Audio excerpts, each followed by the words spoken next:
Malatya Arguvan Parçikan Mahallesi'nde bulunmaktayım. Küçük üretici hayvancılıkla uğraşıyorum.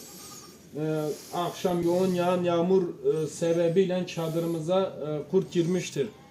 Kurdun açtığı yol sonucu işte böyle büyük bir teleflik vermiştir bize. Biz devlet büyüklerimizden gerekenin yapılmasını istiyoruz. Sizden ricamız az baz bir hayvan değil. Burada ölü hayvanlar var. Yaralı hayvanlar da şurada.